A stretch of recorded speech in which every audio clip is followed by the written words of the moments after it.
Olá, meus queridos. Me chamo Benedita, mas podem me chamar de Vovó Benê. Tenho 68 anos e nasci aqui no interior de Minas Gerais, em 1956. Hoje quero compartilhar com vocês uma história que guardei no fundo do meu coração por mais de 40 anos. Uma história que mudou completamente minha fé, minha família e minha vida inteira. Se eu contar essa história, talvez vocês nunca mais vejam a igreja da mesma forma que viam antes. Sabe aquela confiança cega que a gente deposita nas pessoas que deveriam nos guiar espiritualmente? Pois é, descobri da pior forma possível que nem todos que pregam a palavra de Deus têm o coração limpo. Antes de começar, queria perguntar onde vocês estão me assistindo agora? Deixem nos comentários aí embaixo. Adoro saber que minha voz está chegando em tantos cantinhos diferentes do Brasil. E se puderem, deixem aquele joinha e se inscrevam no canal. Isso ajuda muito esta senhora aqui a continuar contando suas histórias. Cada curtida de vocês aquece o coração desta velhinha. Era 1973 quando essa história começou. Eu tinha apenas 17 anos na época. Era uma menina nova, cheia de sonhos e principalmente cheia de fé.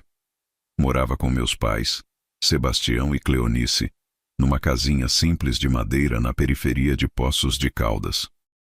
Meu pai trabalhava numa fábrica de tecidos e minha mãe lavava roupa para as famílias mais ricas da cidade. A nossa casa era pequena, mas sempre cheirava a café fresquinho e sabão de coco.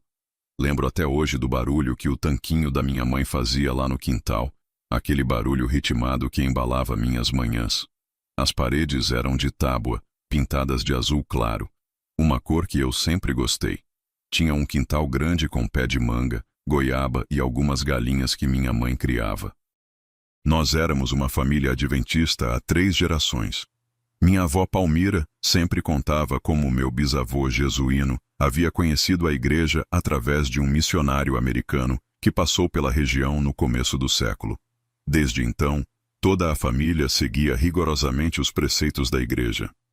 Não comíamos carne de porco, não bebíamos álcool, guardávamos o sábado como dia sagrado e íamos fielmente aos cultos. A igreja adventista do 7º dia da nossa cidade ficava na rua 15 de novembro, uma construção modesta de tijolos aparentes com um campainha que tocava todos os sábados às 9 horas da manhã. Era lá que nossa família se reunia toda semana com mais umas 50 pessoas da comunidade. O chão era de taco escuro e sempre brilhava porque as irmãs se revezavam na limpeza. Eu cresci naquela igreja. Aprendi a tocar órgão com a irmã Iracema. Participava do coral juvenil dirigido pela irmã Alzira e ajudava na escola sabatina com as crianças menores. Era uma menina dedicada, estudiosa da Bíblia e sempre disposta a servir. Meus pais se orgulhavam muito de mim e sempre falavam que eu tinha um chamado especial de Deus.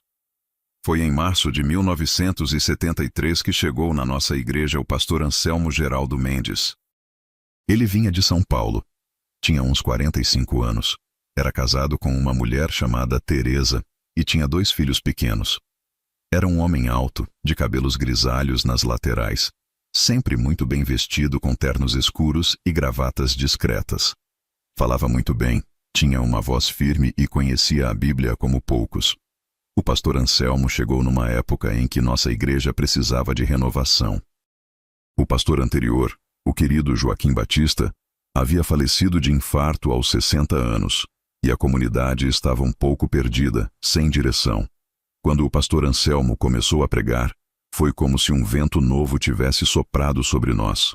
Suas pregações eram profundas, tocavam o coração e tinham uma força espiritual que eu nunca tinha sentido antes.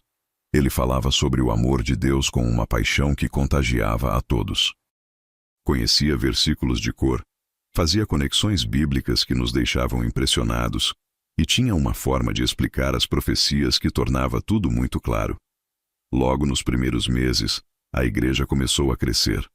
Chegaram famílias novas, jovens se interessaram pela palavra e até pessoas de outras denominações começaram a frequentar nossos cultos. Minha mãe Cleonice ficou encantada com as pregações do pastor. Ela dizia que nunca tinha ouvido alguém falar da Bíblia com tanta propriedade. Meu pai Sebastião, que era mais reservado, Também elogiava a sabedoria do novo pastor. E eu fiquei impressionada não apenas com sua pregação, mas com sua dedicação aos jovens da igreja. O pastor Anselmo criou um grupo de estudos bíblicos especial para os jovens que acontecia às quartas-feiras à noite. Era algo novo na nossa igreja e causou um grande entusiasmo entre a juventude. Éramos uns 15 jovens entre 16 e 22 anos. Nos reuníamos na casa pastoral, uma casa maior que ficava ao lado da igreja, cedida pela própria denominação para a moradia do pastor e sua família. A casa pastoral era uma construção mais moderna, de alvenaria, pintada de branco com detalhes em verde claro.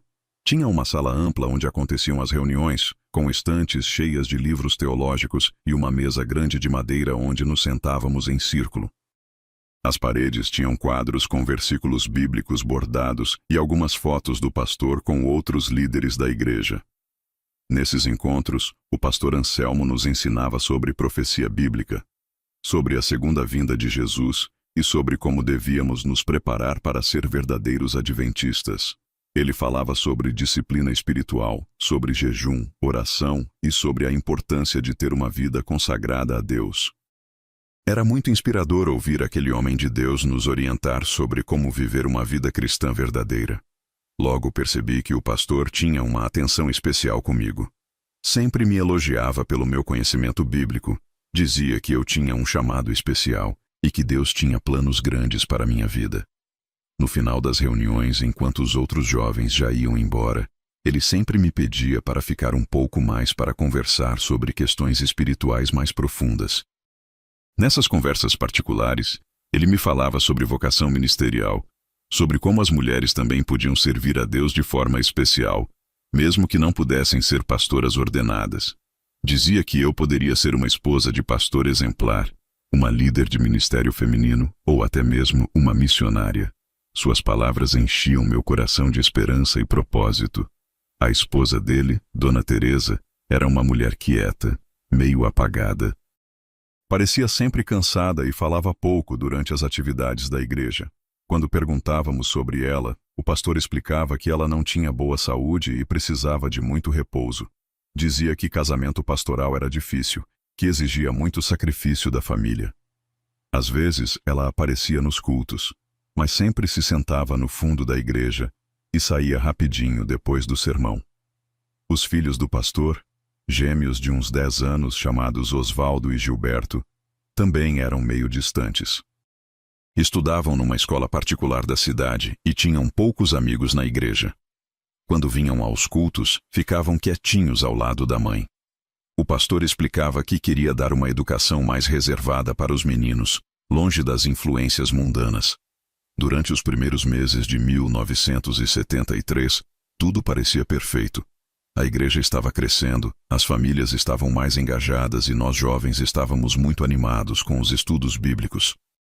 O pastor Anselmo era respeitado por toda a comunidade, não apenas pelos adventistas, mas até por pessoas de outras igrejas que reconheciam sua sabedoria e dedicação. Foi em setembro daquele mesmo ano que as coisas começaram a mudar sutilmente. Nas nossas conversas particulares, o pastor começou a falar sobre questões mais pessoais. Perguntava sobre minha vida em casa, sobre meus relacionamentos com rapazes, sobre meus sonhos de casamento. Dizia que, como meu conselheiro espiritual, precisava conhecer todos os aspectos da minha vida para me orientar melhor. Inicialmente não achei nada estranho, afinal, ele era meu pastor. Era natural que se preocupasse com meu desenvolvimento espiritual e pessoal. Respondia suas perguntas com sinceridade, contava sobre minha família, sobre não ter namorado ainda, sobre meus medos e inseguranças de adolescente. Ele ouvia tudo com atenção e sempre me dava conselhos bíblicos muito sábios. Mas aos poucos, percebi que as perguntas estavam ficando mais íntimas. Ele queria saber detalhes sobre meu corpo, sobre mudanças da adolescência, sobre sentimentos que eu tinha em relação ao sexo oposto. Dizia que essas questões eram importantes para minha pureza espiritual e que, como pastor, tinha autoridade para orientar sobre todos os aspectos da vida cristã.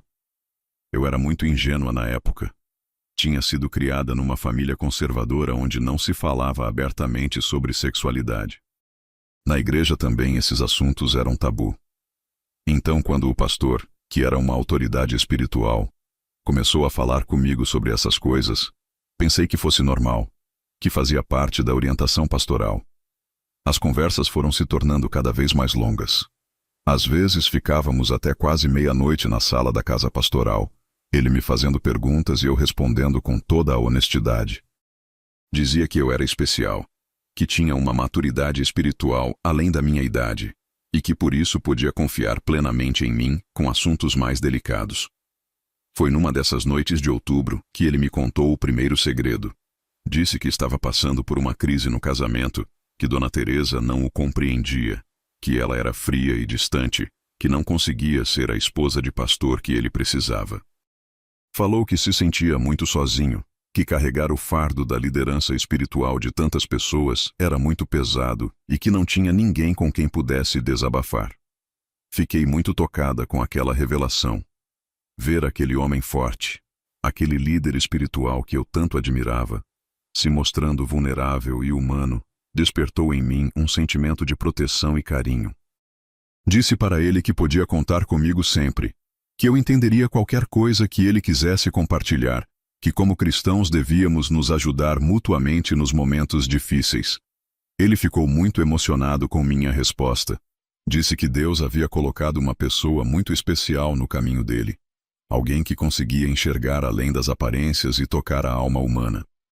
Pegou nas minhas mãos e orou comigo, pedindo a Deus que abençoasse nossa amizade e que me desse sabedoria para ser uma fonte de consolo em sua vida.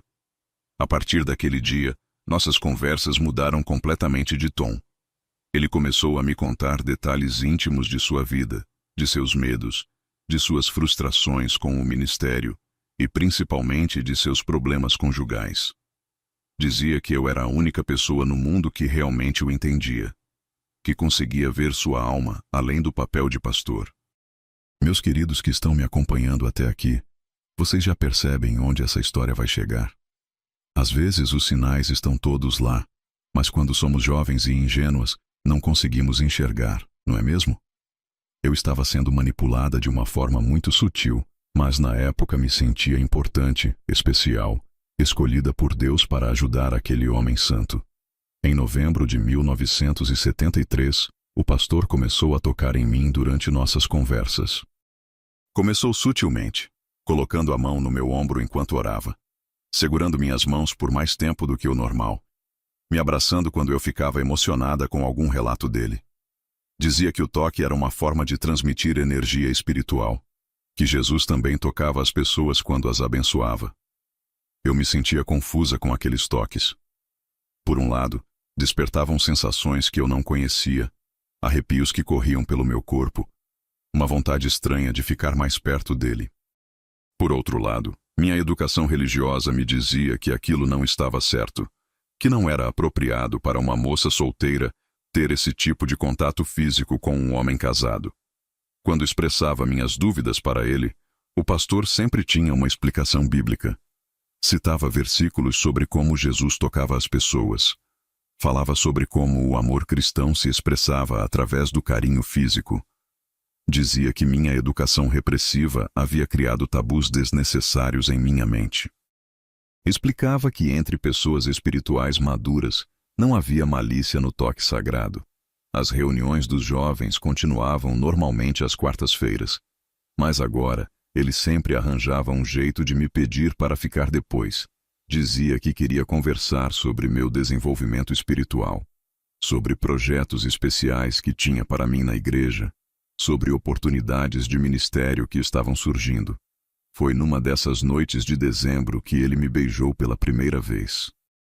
Estávamos conversando sobre vocação missionária, ele falando sobre como Deus usava pessoas especiais para propósitos específicos, quando de repente parou de falar e ficou me olhando nos olhos com uma intensidade que nunca tinha visto antes.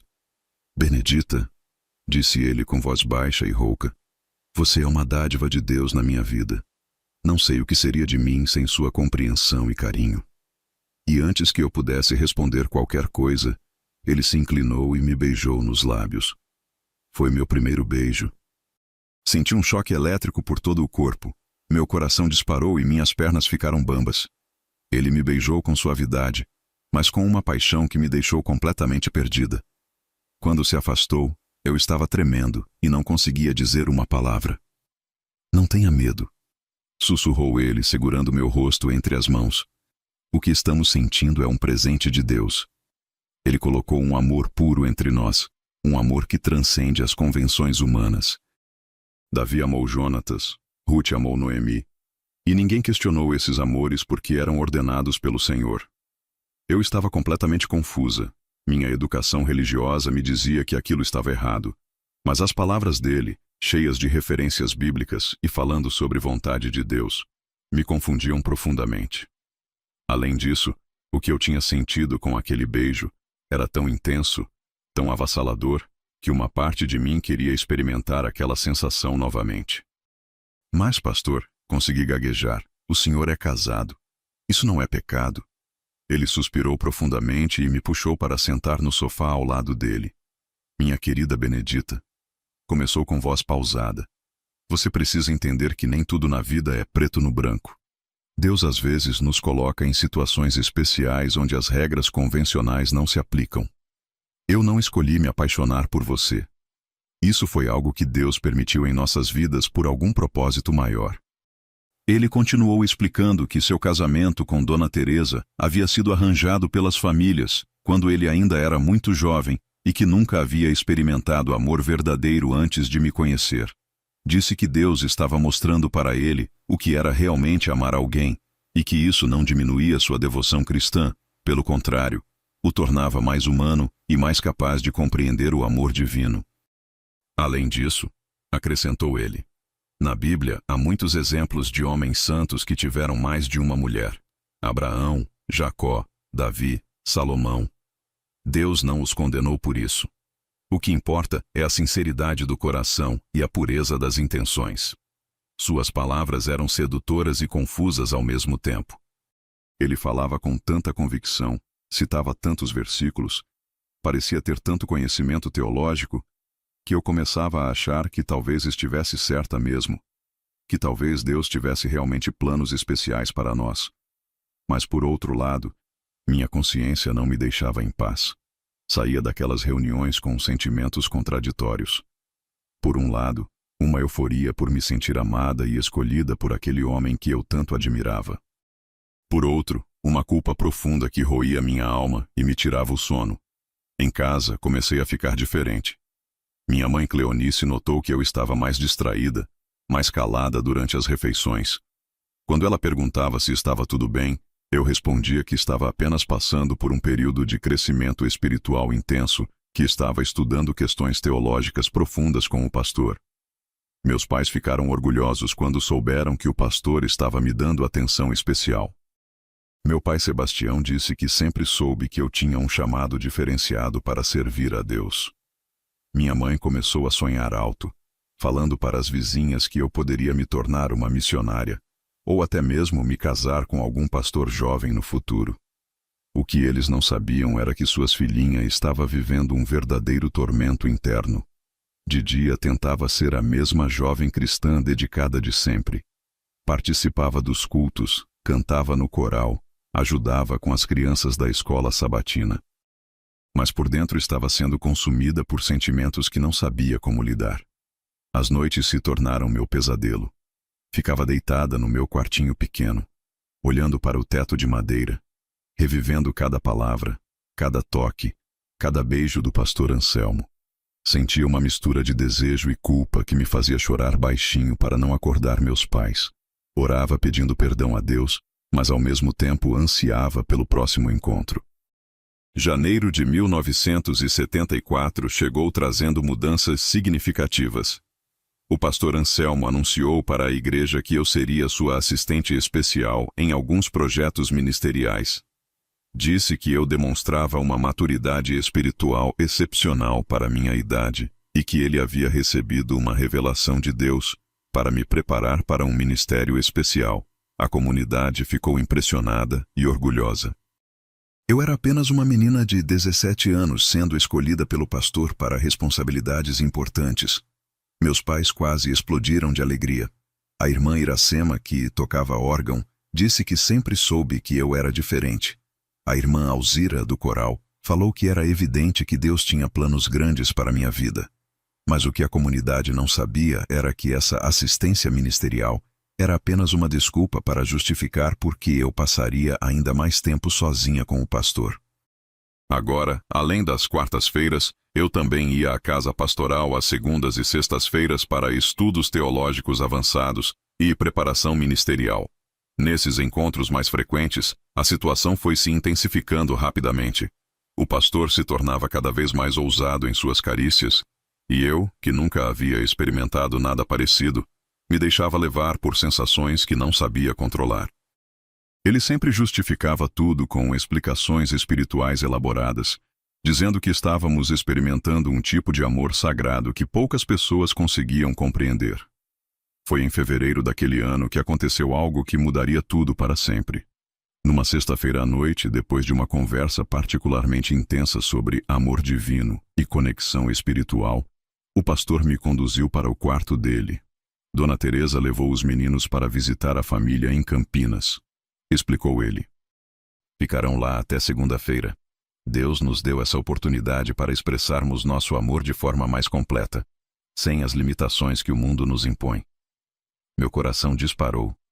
Parte de mim sabia exatamente o que estava acontecendo, e outra parte tentava desesperadamente acreditar nas explicações espirituais dele.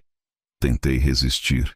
Disse que achava que não estava certo, que deveríamos esperar, que talvez fosse melhor orar sobre aquela situação, mas ele foi muito convincente.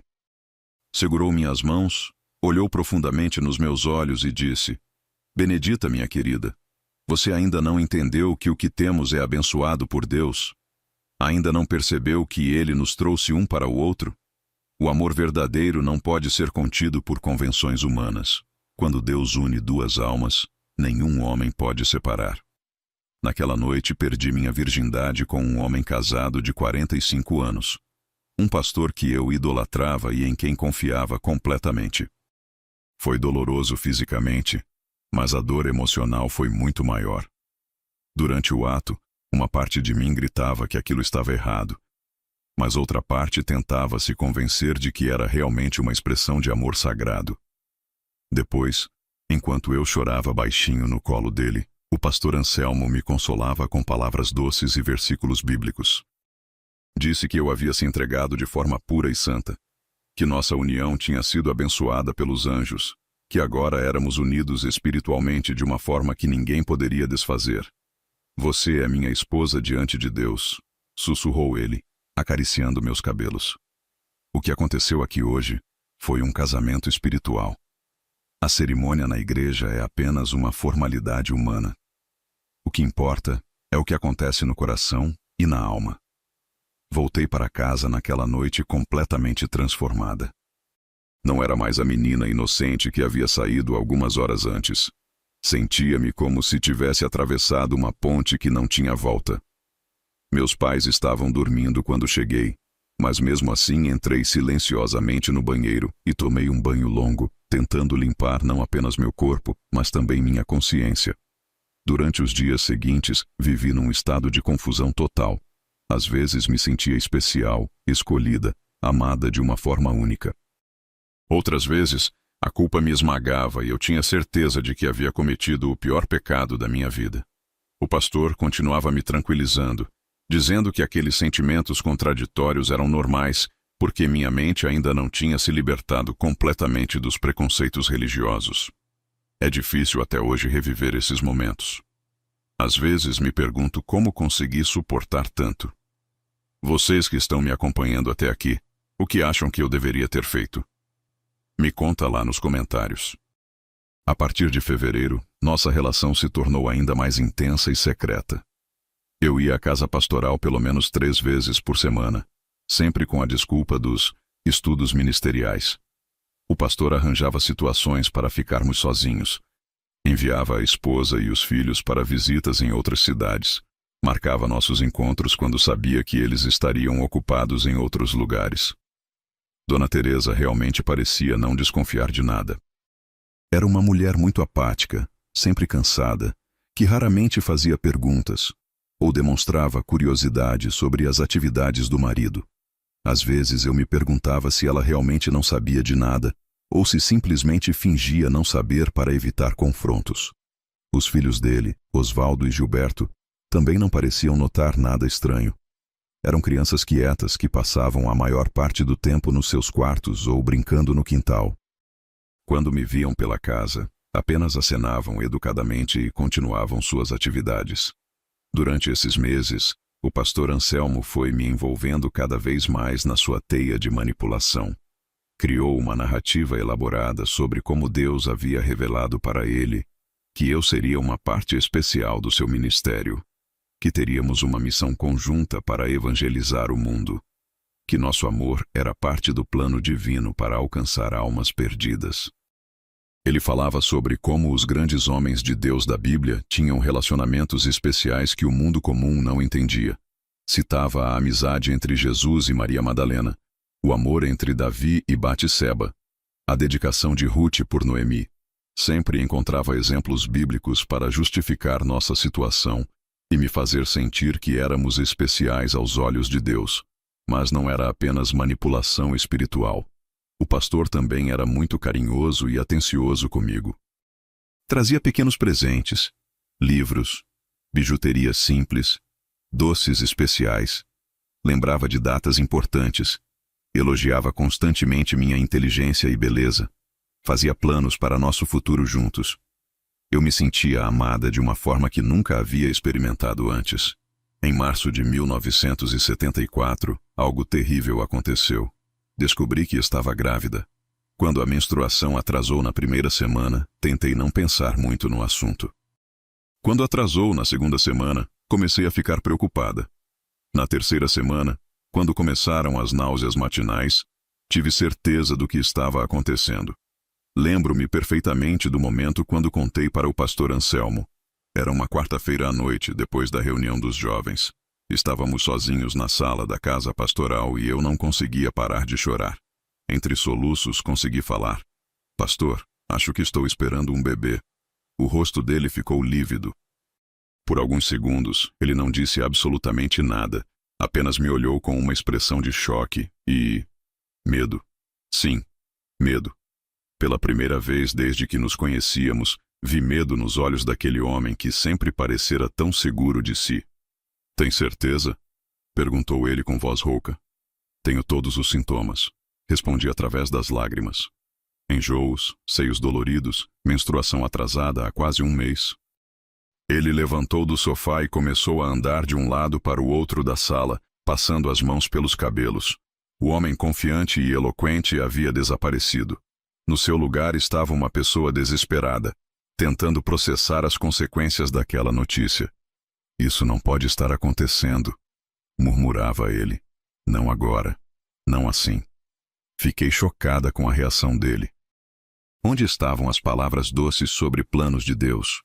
Onde estavam as citações bíblicas sobre como tudo coopera para o bem daqueles que amam ao Senhor? Onde estava o homem que me dizia que nosso amor era abençoado pelos céus? Depois de alguns minutos caminhando nervosamente pela sala, ele parou na minha frente e disse: Benedita, você precisa entender que esta situação é muito delicada. Minha posição na igreja, minha família, toda a comunidade. Se isso for descoberto, será uma catástrofe para todos nós. Mas, pastor, solucei. O senhor sempre disse que nosso amor era aprovado por Deus. Se estivermos esperando um bebê, não é porque ele permitiu. Por um momento vi irritação nos olhos dele. Não seja ingênua, Benedita. Você sabe muito bem que a comunidade não vai entender nossa situação. Eles não têm a maturidade espiritual para compreender conexões divinas como a nossa. Se descobrirem, vai ser um escândalo terrível. Naquele momento, algo começou a se quebrar dentro de mim. Pela primeira vez, ouvi o pastor Anselmo falando de forma diferente sobre nosso relacionamento. Não era mais um amor sagrado ou uma união espiritual. Agora era uma situação delicada que poderia causar um escândalo. O que vamos fazer? Perguntei, tentando controlar o choro.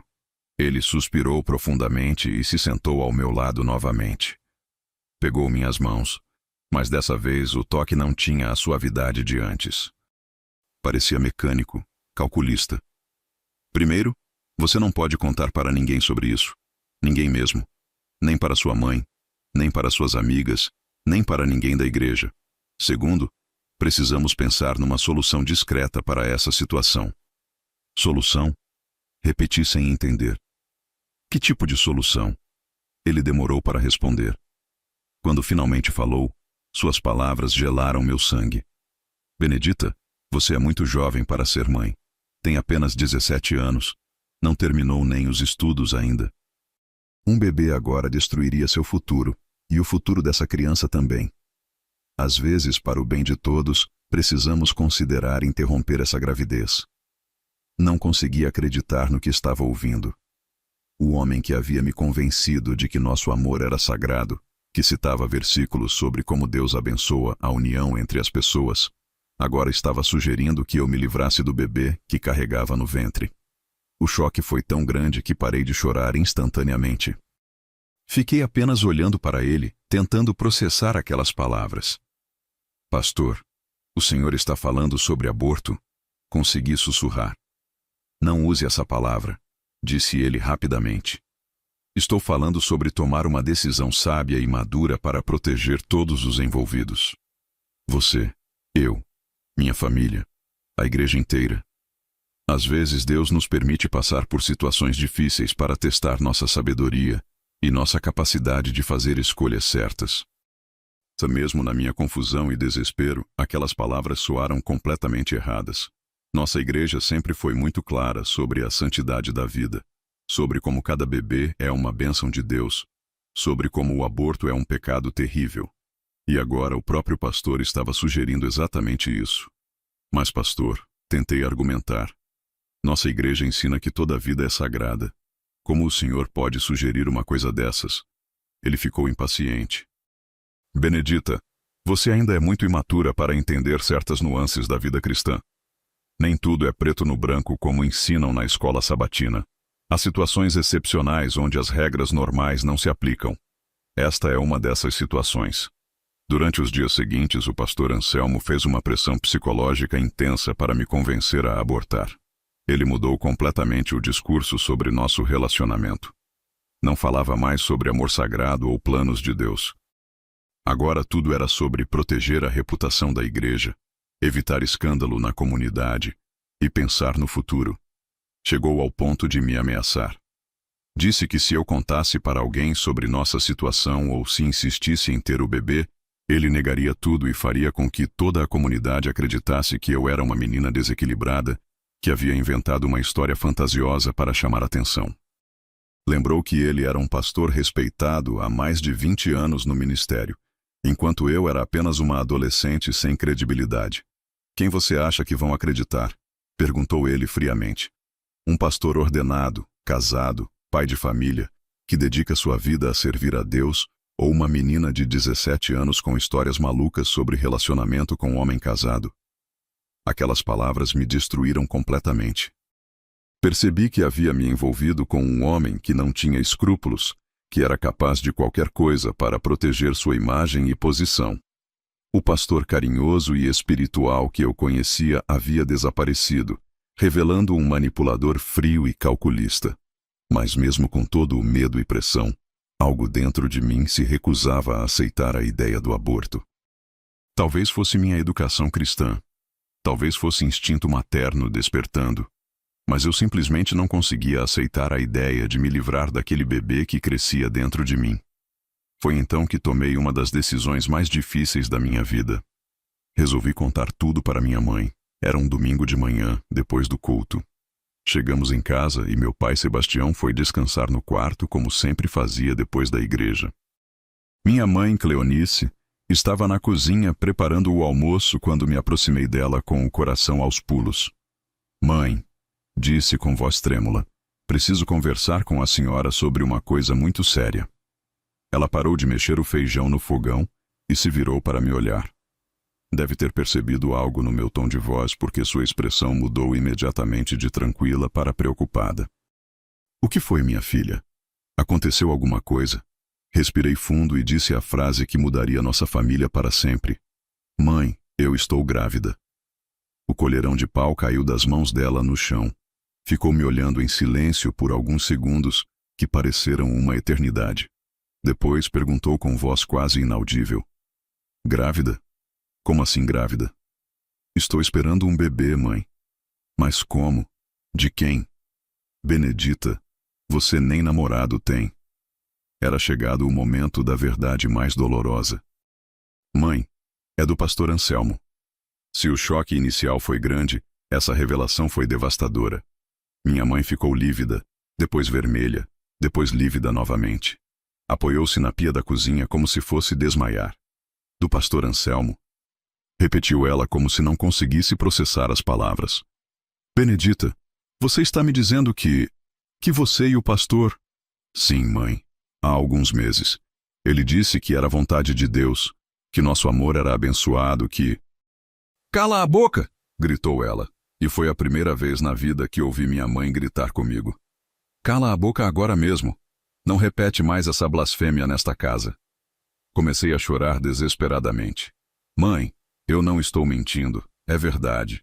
O pastor Anselmo é um homem de Deus, interrompeu ela.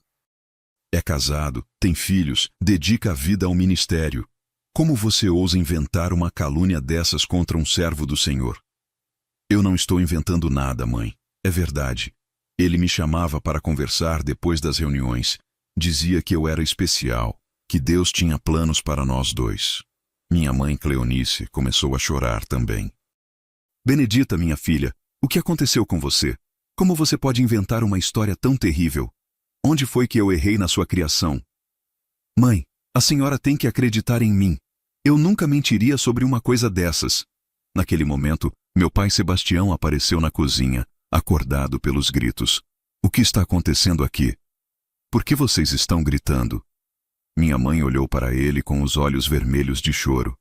Sebastião, nossa filha está grávida. Meu pai ficou em silêncio por alguns segundos, processando a informação. Depois perguntou com voz controlada. Grávida de quem? Antes que eu pudesse responder, minha mãe disse. Ela está inventando uma história absurda, dizendo que é do pastor Anselmo. Está com algum distúrbio mental. Só pode ser. Meu pai me olhou fixamente. Benedita, responda com sinceridade. De quem é esse bebê? É do pastor Anselmo, pai. Eu sei que é difícil de acreditar, mas é a verdade. A reação do meu pai foi diferente da minha mãe. Ele não gritou nem entrou em desespero. Ficou em silêncio por um longo tempo, me observando. Depois disse, senta aí na mesa, vamos conversar com calma. Sentamos os três na mesa da cozinha, numa conversa que jamais esquecerei. Meu pai me fez perguntas detalhadas sobre como o relacionamento com o pastor havia começado, sobre os encontros, sobre as coisas que ele me dizia. Respondi tudo com honestidade, mesmo vendo o sofrimento no rosto dos meus pais a cada revelação. Quando terminei de contar, meu pai ficou em silêncio por alguns minutos. Depois disse, Benedita, você entende a gravidade do que está dizendo? Você está acusando um pastor ordenado, um homem respeitado por toda a comunidade, de ter seduzido uma menina de 17 anos. Eu sei, pai, mas é a verdade. E você tem alguma prova? Alguém viu vocês juntos? Tem cartas, presentes, alguma coisa? Percebi naquele momento que não tinha prova nenhuma. O pastor Anselmo havia sido muito cuidadoso para não deixar rastros. Todos os nossos encontros foram às escondidas. Nunca me deu nada por escrito. Nunca me deu presentes que alguém pudesse ver. Não tenho provas concretas, pai, mas estou grávida dele. Grávida não é prova de que foi dele, disse minha mãe rispidamente. Pode ter sido de qualquer um. Mãe, como a senhora pode dizer uma coisa dessas? Eu nunca me relacionei com nenhum outro homem na minha vida. Então, como você explica essa gravidez? Perguntou ela. Se você nunca se relacionou com ninguém, como apareceu grávida? Era uma pergunta que não tinha resposta fácil. Ou eles acreditavam na minha versão sobre o pastor, ou tinham que concluir que eu estava mentindo sobre minha virgindade. Não havia meio termo. Meu pai suspirou profundamente. Benedita, vou te dar uma oportunidade. Se você inventou essa história sobre o pastor para esconder outro relacionamento, me conte a verdade agora. Não vou ficar mais bravo do que já estou. Mas se você está mentindo sobre o pastor Anselmo, isso pode destruir a vida de um homem inocente. Pai, eu juro por Deus que é verdade. O pastor Anselmo me seduziu, me convenceu de que nosso relacionamento era vontade de Deus. E agora que estou grávida, ele quer que eu aborte para não prejudicar a reputação dele. Essa última informação chocou ainda mais meus pais. Minha mãe ficou boquiaberta. Ele sugeriu aborto? Sim, disse que seria melhor para todos se eu me livrasse do bebê. Um pastor adventista sugerindo aborto? Disse meu pai incrédulo. Benedita, isso não faz sentido nenhum. Nossa igreja sempre foi contra o aborto. Eu sei, pai. Foi por isso que percebi que ele não é o homem de Deus que parece ser. Meus pais passaram o resto do domingo conversando em sussurros no quarto deles. Não almocei naquele dia porque meu estômago estava embrulhado de nervosismo. Ficei no meu quarto, ouvindo os murmúrios vindos do quarto ao lado, tentando imaginar o que eles estavam decidindo sobre meu destino. Na segunda-feira de manhã, meu pai me chamou para conversar antes de sair para o trabalho. Benedita, sua mãe e eu conversamos muito ontem. Decidimos que vamos procurar o pastor Anselmo para conversar sobre essa situação. Meu coração gelou. Pai, não façam isso. Ele vai negar tudo e ainda vai dizer que eu sou louca. Se ele negar, pelo menos saberemos que você está mentindo, disse minha mãe. E se você estiver falando a verdade, ele vai ter que assumir a responsabilidade. Vocês não entendem. Ele é muito esperto, muito manipulador. Vai convencer vocês de que eu inventei tudo. Benedita, disse meu pai firmemente, nós vamos descobrir a verdade. Se você está falando a verdade, esse homem vai pagar pelo que fez. Se você está mentindo, você vai pagar pelas consequências. Naquela tarde, enquanto eu estava na escola tentando fingir que estava tudo normal, meus pais foram à casa pastoral para confrontar o pastor Anselmo. Quando cheguei em casa, encontrei minha mãe chorando na cozinha e meu pai sentado na sala com uma expressão de raiva que nunca tinha visto antes. O que aconteceu? Perguntei apreensiva. Meu pai me olhou com olhos vermelhos. Ele negou tudo. Disse que você é uma menina problemática, que sempre demonstrou comportamento inadequado, que provavelmente inventou essa história porque está com algum problema psicológico. Eu avisei que ele ia negar. Mas não foi só isso, Benedita, continuou ele. Ele disse mais coisas. Disse que você sempre se insinuava para ele, que fazia perguntas inadequadas sobre sexualidade, que várias vezes tentou ficar sozinha com ele de forma suspeita. Isso é mentira. Ele que me chamava para ficar sozinha. Ele também disse, minha mãe falou entre soluços, que você já havia contado histórias fantasiosas antes, que sempre buscava chamar a atenção dos adultos da igreja com comportamento estranho. Percebi que o pastor Anselmo havia preparado uma defesa completa. Não apenas negou nosso relacionamento, como ainda me pintou como uma menina perturbada e mentirosa. Era exatamente o que ele havia me ameaçado que faria. E vocês acreditaram nele? Perguntei com o coração partido. Meus pais se entreolharam. Depois meu pai disse, Benedita, ele é um pastor respeitado, conhece a Bíblia, dedica a vida ao ministério, tem uma família, uma reputação limpa. Você é nossa filha e te amamos, mas vocês acreditam mais nele do que em mim. Completei a frase. Não é questão de acreditar mais nele, disse minha mãe. É que a história que você conta é muito difícil de acreditar. Um pastor fazendo uma coisa dessas. Parece coisa de filme. Naquele momento entendi que estava completamente sozinha. O pastor Anselmo havia construído uma imagem pública tão sólida que era praticamente impossível alguém acreditar que ele fosse capaz de seduzir uma adolescente. E eu, sem provas concretas, parecia apenas uma menina perturbada inventando histórias. Mas eu continuo grávida, disse tentando manter alguma dignidade. O bebê não vai desaparecer só porque vocês não acreditam em mim. É verdade, suspirou meu pai. E vamos ter que lidar com essa situação. Mas primeiro você vai passar por um médico para confirmar a gravidez. E depois vamos decidir o que fazer. Na terça-feira seguinte, minha mãe me levou ao único ginecologista da cidade, Dr. Ernesto Valdemar. Era um senhor de uns 60 anos, muito respeitado, que atendia todas as mulheres da região. O consultório ficava numa casa antiga no centro da cidade, com móveis de madeira escura e cheiro de remédio. O exame confirmou o que eu já sabia. Estava grávida de aproximadamente 2 meses. Dr. Ernesto perguntou sobre o pai da criança e minha mãe respondeu que ainda estavam investigando a situação. Ele não fez mais perguntas, apenas explicou sobre cuidados pré-natais e marcou o retorno para 1 mês depois. Saímos do consultório em silêncio. Minha mãe parecia perdida, como se ainda estivesse tentando processar a realidade. De vez em quando suspirava profundamente e balançava a cabeça, como se quisesse acordar de um pesadelo. Durante as semanas seguintes, minha vida se tornou um inferno. Na igreja, continuei participando normalmente dos cultos e atividades, mas percebia olhares estranhos de algumas pessoas.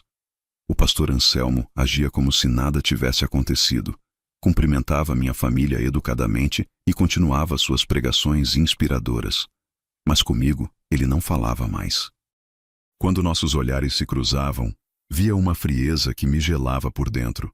Nas reuniões dos jovens, ele evitava me dirigir a palavra diretamente e sempre arranjava desculpas para terminar rapidamente quando eu estava presente. Uma noite, consegui ficar sozinha com ele por alguns minutos depois de uma reunião. Pastor? Sussurrei. Precisamos conversar sobre nossa situação. Ele olhou ao redor para ter certeza de que ninguém estava ouvindo. Depois disse com voz baixa e ameaçadora: Não temos situação nenhuma, Benedita. E se você continuar espalhando mentiras sobre mim, vai se arrepender pelo resto da vida. Não são mentiras e o senhor sabe disso. Estou grávida do seu filho. Você está grávida de alguém, isso é verdade. Mas não é meu. E se continuar insistindo nessa versão, vou tomar providências para proteger minha família e minha reputação. E que tipo de providências? Vou conversar com os líderes da igreja sobre seu comportamento inadequado. Vou sugerir que sua família procure ajuda psiquiátrica para você. Vou fazer com que toda a comunidade saiba que tipo de pessoa você realmente é. Suas palavras eram como punhaladas. O homem que um dia me disse que me amava, que falou sobre planos de Deus para nossas vidas, agora me ameaçava como se eu fosse sua inimiga. Pastor, como o senhor pode fazer isso comigo, depois de tudo que vivemos juntos? Nós nunca vivemos nada juntos, disse ele friamente. Isso é invenção da sua cabeça doentia. E quanto mais rápido você aceitar essa realidade, melhor para todos. Saí daquela conversa completamente destroçada. Não apenas estava grávida e sozinha, como ainda estava sendo tratada como mentirosa e perturbada pelo próprio homem que havia me engravidado. Em casa, a situação não estava melhor. Meus pais haviam contado para alguns parentes próximos sobre minha gravidez, mas sem mencionar o pastor Anselmo. A versão oficial era que eu havia me envolvido com algum rapaz e não queria revelar quem era. Isso gerou uma série de especulações e fofocas na família. Minha tia Iracema, irmã da minha mãe, veio conversar comigo tentando descobrir quem era o pai. Minha prima Dalva, que tinha a minha idade, ficou chocada com a notícia e começou a me tratar de forma diferente, como se eu tivesse me tornado uma pessoa perigosa. O pior de tudo era ver o sofrimento dos meus pais. Minha mãe, Cleonice, chorava quase todos os dias e havia emagrecido visivelmente. Meu pai, Sebastião, ficou mais calado e distante, como se estivesse carregando um peso enorme nos ombros. Eles se sentiam humilhados diante da comunidade e não sabiam como lidar com a situação.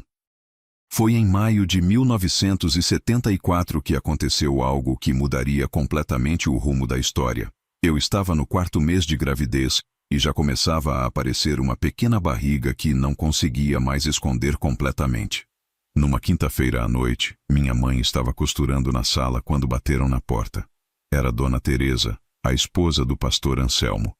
Vinha sozinha, sem os filhos, e tinha uma expressão muito séria no rosto. Boa noite, Dona Cleonice, disse ela educadamente. Poderia conversar com a senhora e com Benedita? É sobre um assunto muito importante. Minha mãe ficou surpresa com aquela visita inesperada, mas convidou Dona Teresa para entrar. Chamou meu pai e me chamou também. Sentamos todos na nossa pequena sala, com Dona Teresa no sofá e nós três nas cadeiras, esperando para ouvir o que ela tinha a dizer. Eu vim aqui, começou ela com voz trêmula, porque não aguento mais viver com uma mentira.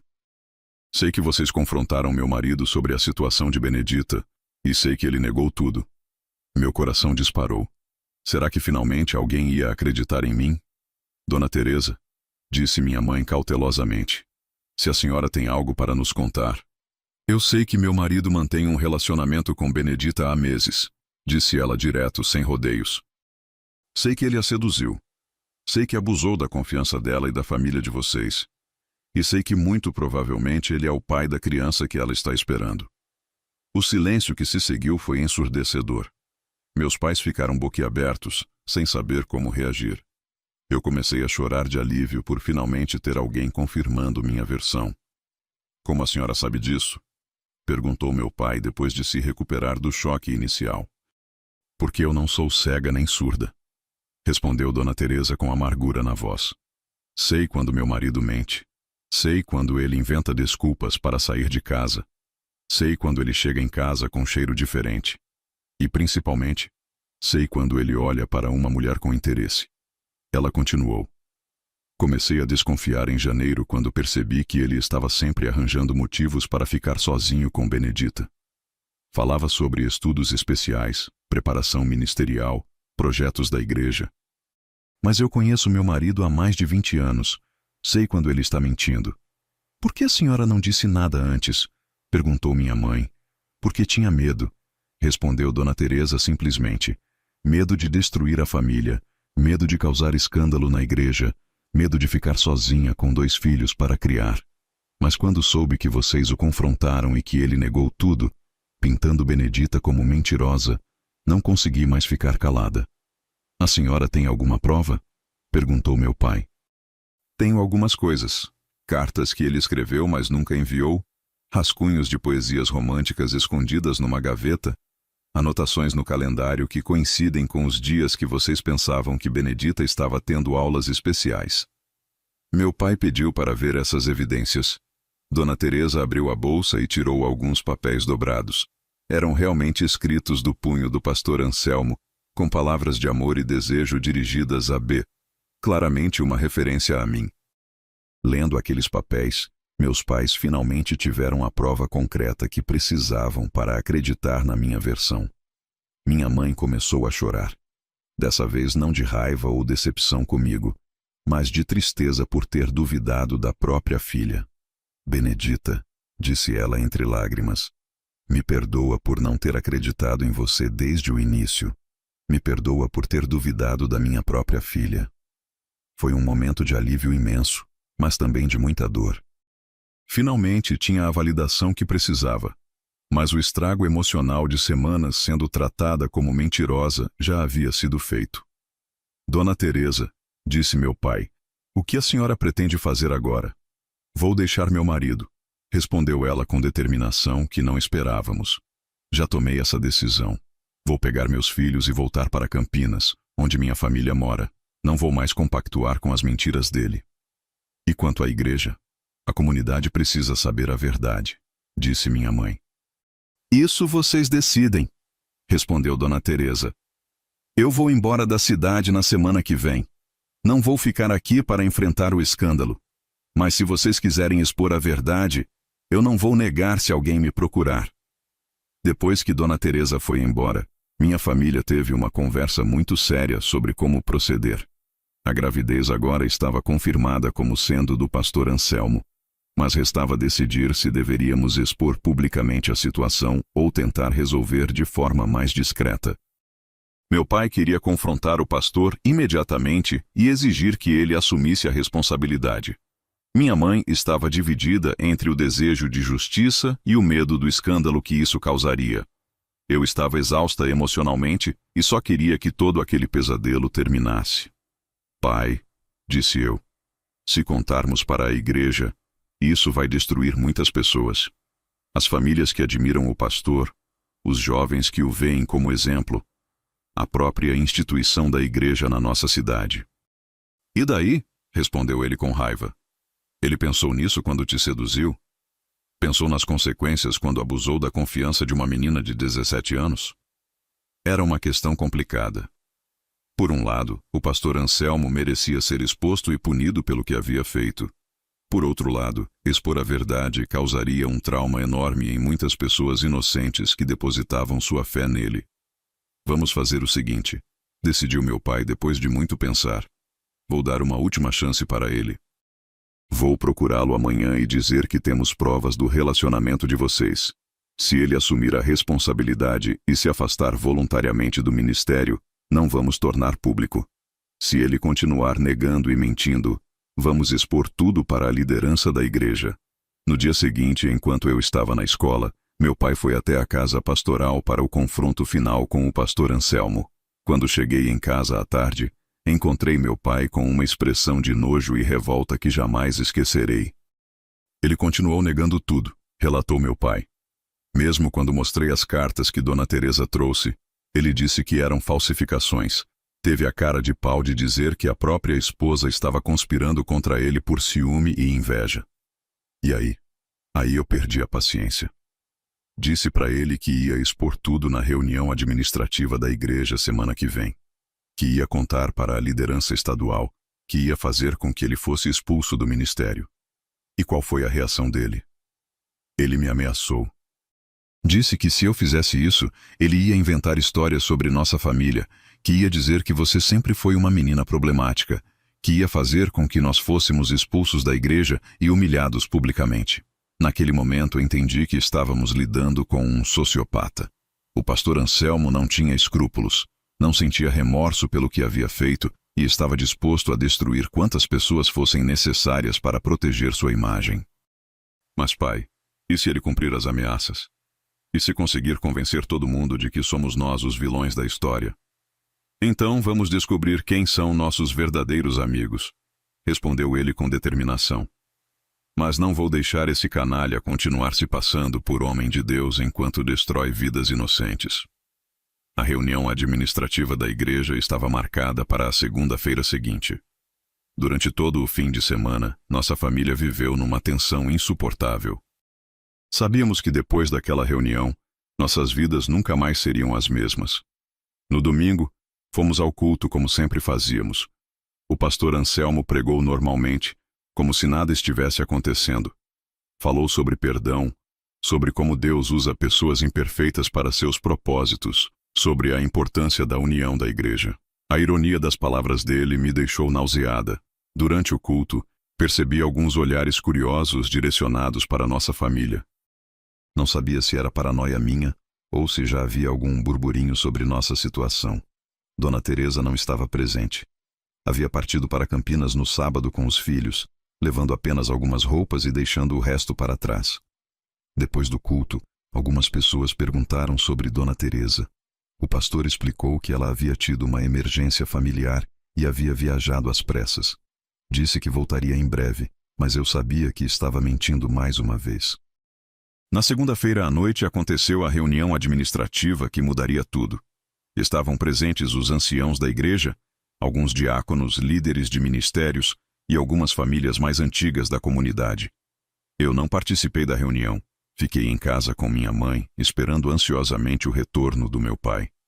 Ele voltou perto de meia-noite com uma expressão mista de alívio e tristeza. Contei tudo. Disse simplesmente. Mostrei as cartas, relatei as conversas, expliquei toda a situação. A princípio, houve muito choque e incredulidade. E depois? Depois alguns anciãos começaram a lembrar de coisas estranhas que haviam percebido, mas não souberam interpretar na época. O irmão Joaquim disse que várias vezes viu você saindo da casa pastoral muito tarde. A irmã Alzira comentou que achou estranha a atenção especial que o pastor te dava. Eles acreditaram? A maioria sim, especialmente depois que mostrei as cartas manuscritas. Mas alguns defenderam o pastor. Disseram que podia ser uma armação nossa para prejudicá-lo por algum motivo. E qual foi a decisão? Decidiram suspender o pastor Anselmo temporariamente enquanto fazem uma investigação mais aprofundada. Vão entrar em contato com a liderança estadual. Vão tentar localizar Dona Teresa para ouvir o depoimento dela. Vão conversar com outras famílias que tinham filhas jovens na igreja. Era um início, mas eu sabia que o processo seria longo e doloroso para todos os envolvidos. Nos dias seguintes, a notícia se espalhou rapidamente pela comunidade adventista da cidade e das cidades vizinhas. As reações foram as mais variadas possíveis. Algumas pessoas nos apoiaram e demonstraram indignação com o comportamento do pastor. Outras nos viraram as costas, preferindo acreditar que tudo não passava de uma calúnia contra um servo de Deus. O pastor Anselmo não saiu de casa durante toda aquela semana. Quando finalmente apareceu no culto de sábado seguinte, estava visivelmente abatido. Pregou um sermão sobre perseguição e como os verdadeiros servos de Deus são sempre atacados por forças malignas. Falou sobre como Satanás usa pessoas próximas para destruir o ministério daqueles que são fiéis ao Senhor. A audácia dele em usar o púlpito para se vitimizar me deixou furiosa. Durante aquele culto, percebi claramente a divisão que havia se formado na congregação. De um lado, famílias que nos apoiavam e olhavam para o pastor com desconfiança. Do outro, pessoas que demonstravam solidariedade ao pastor e nos encaravam como se fôssemos nós os vilões da história. No meio, um grupo de pessoas confusas que não sabia em quem acreditar. A investigação oficial da liderança estadual começou 2 semanas depois. Vieram 2 pastores de Belo Horizonte para conduzir o processo, o pastor Benedito Hermínio Santos e o pastor Valdemar Aurélio Oliveira.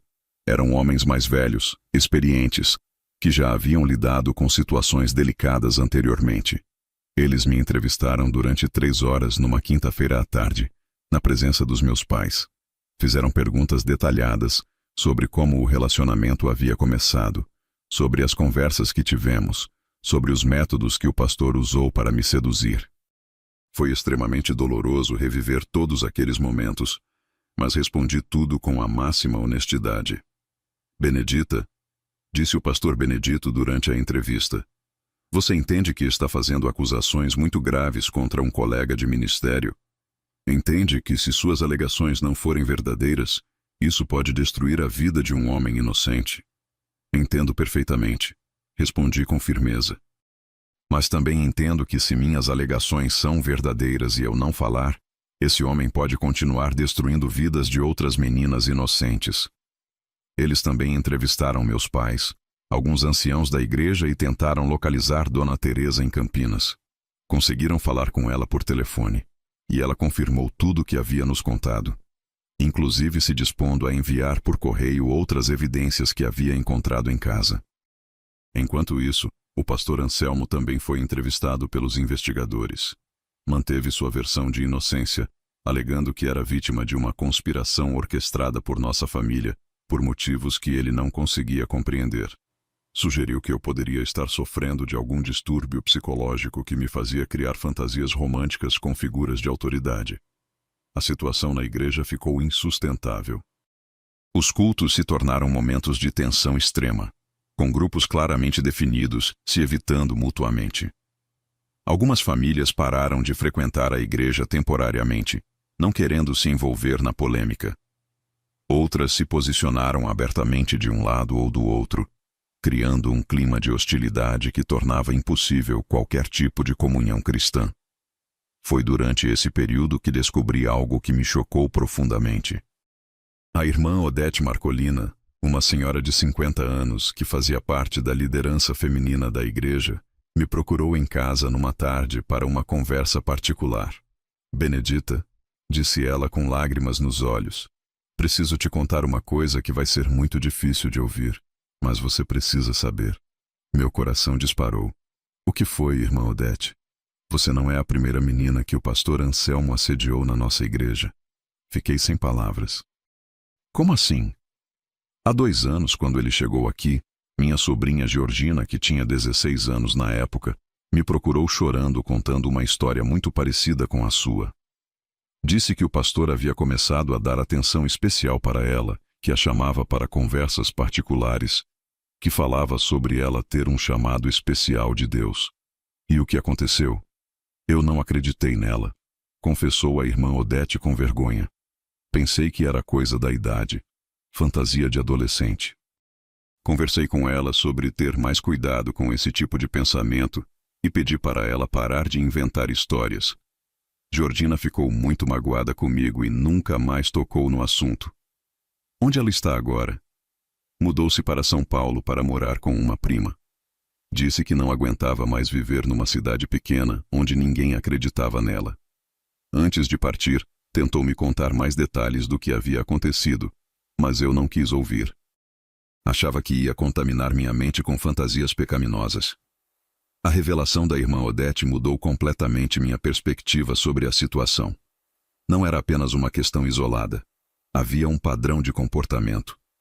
O pastor Anselmo era um predador que aproveitava sua posição de autoridade espiritual para se aproveitar de meninas jovens e vulneráveis. Irmã Odete, a senhora consegue entrar em contato com Georgina? Ela precisa falar com os investigadores. Já tentei. Liguei para a prima dela em São Paulo, mas Georgina não quer falar sobre o assunto. Está traumatizada com tudo que passou e não quer reviver aqueles momentos. Era compreensível, mas frustrante. O depoimento de Georgina seria fundamental para comprovar o padrão de comportamento do pastor Anselmo e fortalecer meu caso. Mas, irmã Odete, continuou ela, tem mais uma coisa. Depois que sua situação veio à tona, conversei com outras mães da igreja. Descobri que pelo menos mais 3 famílias haviam percebido comportamentos estranhos do pastor em relação às suas filhas, mas todas pensaram que eram impressões erradas ou interpretações maliciosas. Que tipo de comportamentos? A irmã Filomena notou que ele sempre arranjava desculpas para tocar na filha dela durante as orações. A irmã Conceição achou estranho ele perguntar detalhes pessoais sobre o desenvolvimento físico da filha dela.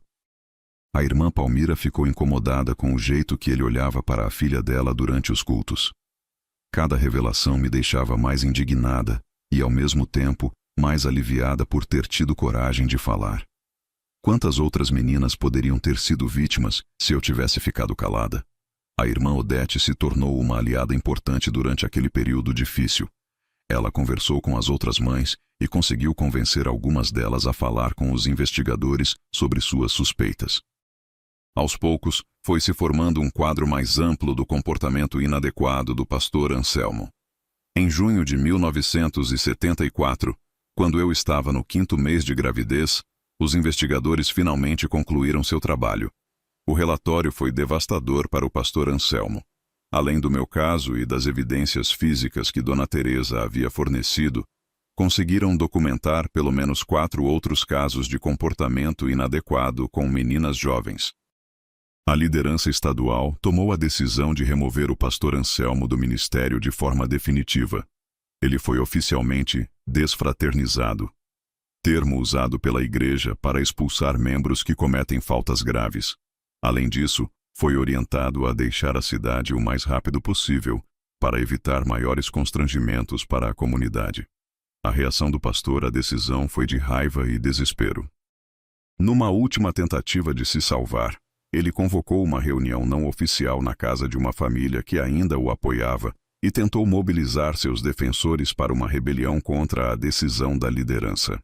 Falou sobre perseguição religiosa, sobre conspirações para destruir o ministério, sobre como eu era uma menina perturbada que havia seduzido ele. Felizmente, a estratégia não funcionou. A maioria da congregação já havia aceitado a decisão oficial, e as famílias que ainda o apoiavam eram uma minoria cada vez menor. 3 dias depois daquela reunião, o pastor Anselmo deixou Poços de Caldas sem avisar ninguém, levando apenas as roupas e abandonando todos os móveis da casa pastoral. Nunca mais soube o que aconteceu com ele. Alguns anos depois, ouvi rumores de que havia tentado ingressar em outra denominação religiosa em Goiás, mas não sei se conseguiu. Também ouvi que havia se separado oficialmente de Dona Teresa, e que ela havia se casado novamente em Campinas.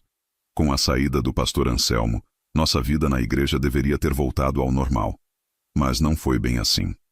Embora a investigação oficial tivesse me dado razão, ainda havia pessoas na comunidade que não aceitavam completamente a situação. Algumas famílias continuavam nos tratando com frieza, como se fôssemos culpados de alguma forma pelo que havia acontecido. O pior era lidar com os olhares curiosos e os comentários sussurrados sobre minha gravidez. Todo mundo sabia quem era o pai, mas algumas pessoas faziam questão de demonstrar desaprovação, como se eu tivesse alguma culpa pelo que havia acontecido. Chegaram ao ponto de sugerir que eu deveria ter resistido mais, ou gritado por socorro, quando o pastor começou a me assediar. Esses comentários me machucavam profundamente. Mostravam como nossa sociedade, mesmo dentro da igreja, tinha uma tendência a culpar a vítima em situações de abuso sexual. Era como se uma menina de 17 anos tivesse a obrigação de resistir à manipulação psicológica de um adulto experiente, em posição de autoridade. Minha mãe Cleonice se tornou minha maior defensora durante esse período.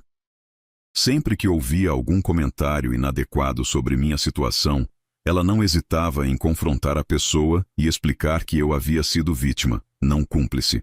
Minha filha foi enganada por um homem em quem confiávamos, dizia ela com firmeza. Se vocês não conseguem entender isso, o problema é de vocês, não dela. Meu pai Sebastião, por sua vez, ficou mais calado e introspectivo. Percebi que ele se sentia culpado por não ter protegido melhor sua filha, por ter confiado cegamente no pastor, por não ter percebido os sinais de que algo estava errado. Muitas vezes o encontrava olhando para o vazio, perdido em pensamentos que não compartilhava conosco. Em julho de 1974, a igreja recebeu um novo pastor, o jovem Casimiro Orivaldo Lima, de apenas 30 anos, recém-formado no seminário teológico. Ele chegou sabendo de toda a situação e com a missão específica de reconstruir a confiança da comunidade na liderança pastoral. O pastor Casimiro era completamente diferente do pastor Anselmo. Tinha uma abordagem mais transparente, sempre acompanhado da esposa em atividades com jovens, e estabeleceu protocolos rígidos para evitar situações comprometedoras. Sua primeira pregação foi sobre restauração, perdão, e como Deus pode tirar coisas boas mesmo das situações mais terríveis. Mas para mim, era difícil voltar a confiar em qualquer figura de autoridade religiosa. Continuei frequentando a igreja por respeito aos meus pais e por não ter outra opção. Mas minha fé havia sido profundamente abalada. Como poderia acreditar que Deus protege seus filhos quando havia permitido que eu fosse manipulada e abusada por alguém que deveria representá-lo? O novo pastor Casimiro tentou várias vezes conversar comigo sobre minha situação espiritual. Era gentil e respeitoso, sempre deixando claro que qualquer conversa seria em local aberto e com outras pessoas presentes. Mas eu simplesmente não conseguia me abrir com ele. A ferida ainda estava muito fresca, a desconfiança muito profunda. Em agosto, quando estava no 6º mês de gravidez, tomei uma decisão que chocou minha família. Disse que queria dar o bebê para adoção após o nascimento. Benedita, você tem certeza disso? Perguntou minha mãe preocupada. É seu filho, sangue do seu sangue. Mas também é filho dele, respondi com amargura. Toda vez que eu olhar para essa criança, vou lembrar de tudo que passei. Vou lembrar da traição, da manipulação, da dor. Não é justo com o bebê crescer com uma mãe que não consegue amá-lo plenamente. Isso pode mudar quando você vê-lo, disse meu pai tentando me convencer. O amor materno é mais forte que qualquer trauma. E se não for? E se eu olhar para ele e só conseguir sentir raiva e ressentimento? Que tipo de vida seria essa para uma criança inocente? Meus pais ficaram muito tristes com minha decisão, mas eventualmente a respeitaram. Entenderam que eu estava tentando proteger tanto a mim mesma quanto ao bebê de uma situação que poderia ser prejudicial para ambos. Começamos então a procurar uma família adequada para a adoção. Através da igreja, conhecemos Osório e Guiomar Benedito Silva, um casal de comerciantes de Varginha que tentava ter filhos há mais de 10 anos sem sucesso. Eles tinham 35 anos, uma situação financeira estável e um desejo imenso de ser pais. Quando os conheci, fiquei impressionada com a sinceridade e o carinho que demonstraram. Não fizeram perguntas indiscretas sobre as circunstâncias da gravidez. Apenas expressaram gratidão pela oportunidade de criar uma criança com amor. Guiomar chorou quando disse que havia perdido as esperanças de ser mãe e que minha decisão era como uma resposta às orações dela. Durante os meses seguintes, desenvolvi um relacionamento próximo com o casal Silva. Eles me visitavam regularmente, acompanhavam as consultas médicas quando possível e conversavam sobre planos para o futuro da criança. Isso me deu uma sensação de paz, sabendo que meu filho seria criado por pessoas que realmente o desejavam e amariam. Em outubro de 1974, comecei a ter contrações prematuras e fui internada no pequeno hospital da cidade. Dr. Ernesto Valdemar disse que era normal para uma gestação de alto estresse emocional como a minha, mas que precisava ficar em observação para evitar um parto prematuro. Durante os 3 dias que passei internada, tive muito tempo para pensar sobre tudo o que havia acontecido nos últimos meses. Percebi que havia crescido muito emocionalmente, que havia desenvolvido uma força interior que não sabia que possuía. A menina ingênua de 17 anos que havia sido seduzida pelo pastor já não existia mais. Também refleti sobre perdão. Por mais que tentasse, não conseguia perdoar o pastor Anselmo pelo que ele havia feito comigo. Ainda sentia raiva, mágoa e desejo de justiça. Sabia que a igreja ensinava sobre a importância do perdão, mas sinceramente não via como poderia perdoar alguém que havia abusado tão friamente da minha confiança e inocência. Em novembro, quando estava no 8º mês de gravidez, aconteceu algo inesperado. Recebi uma carta de Georgina, a sobrinha da irmã Odete, que havia se mudado para São Paulo. Ela havia conseguido meu endereço através da tia e decidido escrever depois de saber sobre minha situação. Na carta, Georgina contava detalhes da sua experiência com o pastor Anselmo que eram assustadoramente similares aos meus. Ele havia usado exatamente os mesmos métodos de sedução, atenção especial, conversas sobre chamado divino, manipulação psicológica usando conceitos religiosos, toques progressivamente mais íntimos, justificados como bênçãos espirituais.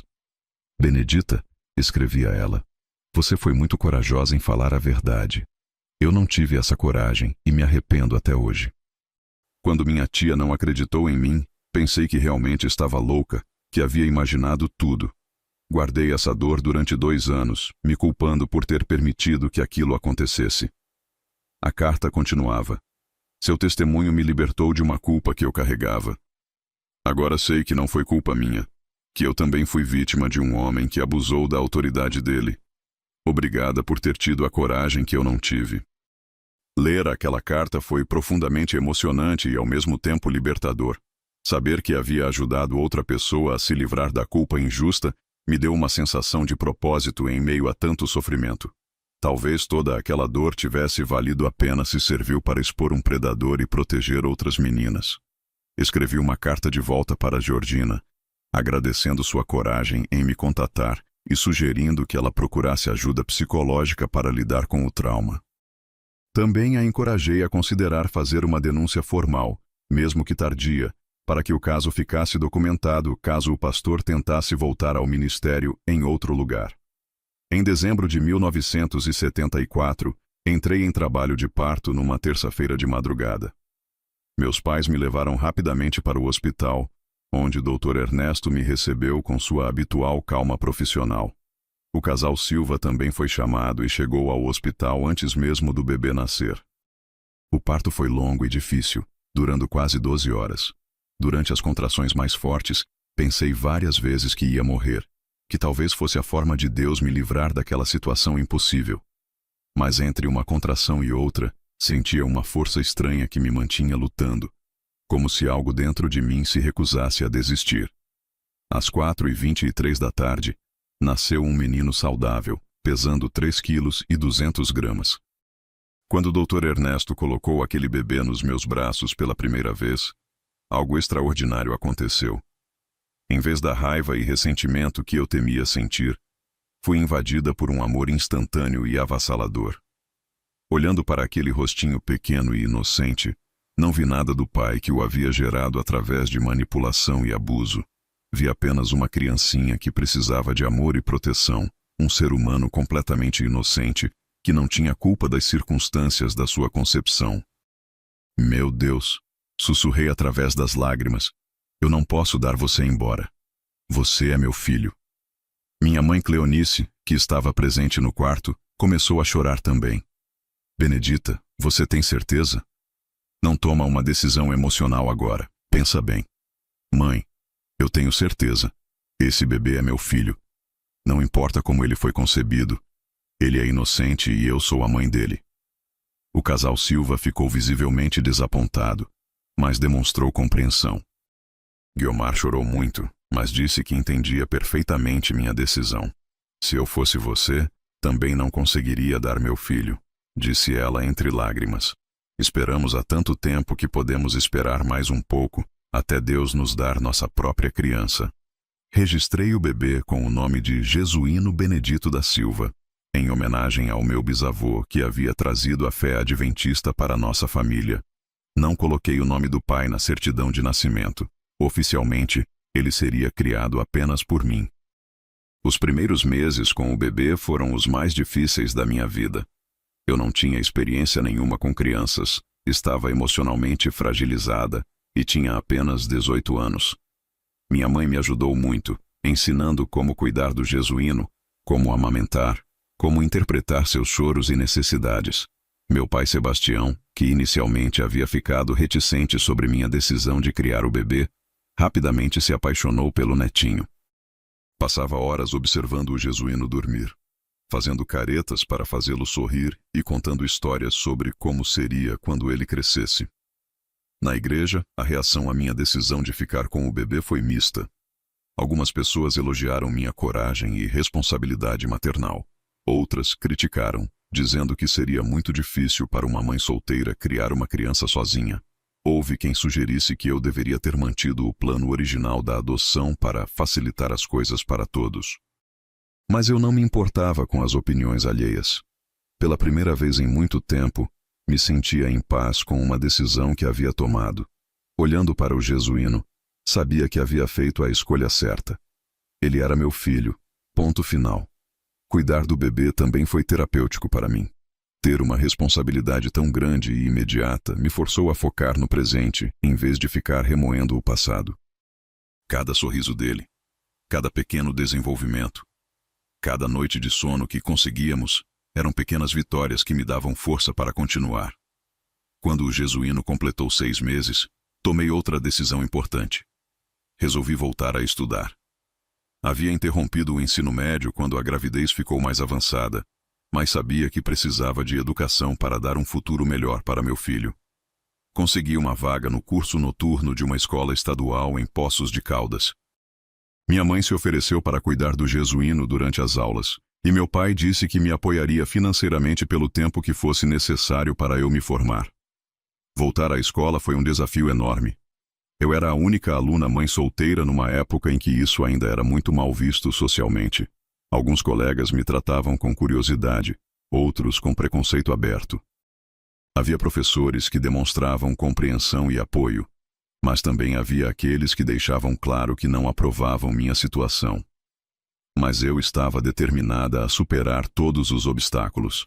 Estudava durante as madrugadas, depois que o Jesuíno dormia, e aproveitava qualquer momento livre durante o dia para revisar as matérias. Minha meta era me formar para conseguir um emprego que me permitisse criar meu filho com dignidade. Durante esse período, também comecei a fazer terapia com uma psicóloga de Varginha, doutora Conceição Palmira Torres. Era uma senhora de 50 anos, muito experiente em casos de trauma e abuso sexual. 2 vezes por mês, pegava o ônibus para Varginha e passava 1 hora conversando sobre meus sentimentos, medos e planos para o futuro. A terapia foi fundamental para minha recuperação emocional. Doutora Conceição me ajudou a entender que eu não tinha culpa nenhuma pelo que havia acontecido, que havia sido vítima de um predador experiente que sabia exatamente como manipular meninas jovens e vulneráveis. Benedita, dizia ela, você precisa parar de se culpar por ter caído na manipulação dele. Você era uma adolescente inocente confrontada por um adulto em posição de autoridade que usou técnicas psicológicas sofisticadas para te seduzir. Nenhuma menina da sua idade teria condições de resistir a esse tipo de manipulação. Gradualmente comecei a perdoar a mim mesma pelas decisões que havia tomado durante aquele período confuso. Entendi que havia feito o melhor que podia com as informações e a maturidade que tinha na época. A menina de 17 anos que se envolveu com o pastor não era culpada, era vítima. Em 1976, Quando o Jesuíno já estava com 1 ano e meio, aconteceu algo que mudou novamente o rumo da minha vida. Conheci Germano Venâncio dos Santos, um rapaz de 25 anos que havia chegado recentemente em Poços de Caldas para trabalhar numa fábrica de móveis. Germano era diferente de todos os homens que eu conhecia. Era quieto, trabalhador, respeitoso e demonstrava uma maturidade emocional impressionante para sua idade. Quando soube da minha história e da existência do Jesuíno, não demonstrou julgamento nem preconceito. Simplesmente disse que respeitava minha trajetória e que gostaria de me conhecer melhor como pessoa. Nosso relacionamento começou muito devagar e cuidadosamente. Eu estava extremamente desconfiada de qualquer homem que demonstrasse interesse por mim, sempre procurando sinais de manipulação ou segundas intenções. Mas Germano foi paciente e consistente, provando através de atitudes que suas intenções eram sinceras. Ele tratava o Jesuíno com carinho genuíno, sem forçar um papel paternal, mas demonstrando interesse real pelo bem-estar da criança. Brincava com ele, trazia pequenos presentes apropriados para a idade e sempre respeitava minha autoridade como mãe. Meus pais ficaram inicialmente preocupados com o novo relacionamento. Depois de tudo que havia acontecido, eles também estavam desconfiados de qualquer homem que se aproximasse de mim. Mas gradualmente, Germano conquistou a confiança deles através de sua consistência e transparência. Em dezembro de 1976, Germano me pediu em casamento.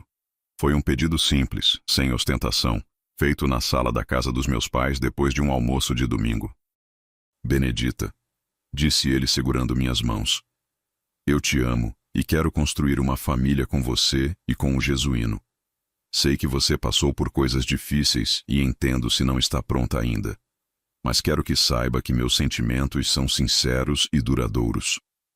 Fiquei sem palavras por alguns momentos. Parte de mim ainda não acreditava que poderia ser amada genuinamente por alguém, especialmente conhecendo toda a minha história. Mas olhando nos olhos do Germano, vi uma sinceridade que me tranquilizou. Germano, respondi depois de pensar muito. Eu também te amo. Mas preciso que você entenda que vem comigo um pacote completo. O Jesuíno sempre será meu filho, independentemente de quem seja meu marido. E eu ainda estou me curando de traumas que podem afetar nosso relacionamento. Eu entendo tudo isso, respondeu ele. E aceito você exatamente como é, com sua história, seus medos e suas responsabilidades. O Jesuíno será meu filho também, se você me permitir. E sobre os traumas, enfrentaremos juntos com o tempo e paciência necessários. Casamos em março de 1977, numa cerimônia simples na Igreja Adventista, oficiada pelo pastor Casimiro. Foi um momento de grande emoção e esperança para toda a nossa família. Depois de tanto sofrimento, finalmente parecia que dias melhores estavam chegando. O Jesuíno, que já estava com 2 anos e meio, chamava o Germano de papai, naturalmente. Germano nunca tentou apagar a verdade sobre a paternidade biológica, mas assumiu completamente o papel paternal com amor e dedicação. Para todos os efeitos práticos, tornou-se o pai que o Jesuíno nunca havia tido.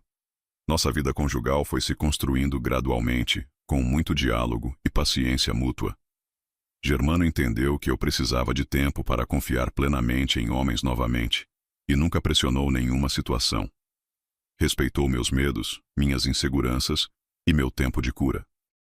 Em 1978, nasceu nossa primeira filha juntos, Conceição Benedita dos Santos.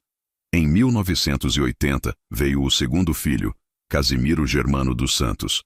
Em 1982, completamos a família com a caçula, Palmira Cleonice dos Santos. O Jesuíno cresceu sabendo a verdade sobre sua origem, mas de forma gradual e apropriada para sua idade.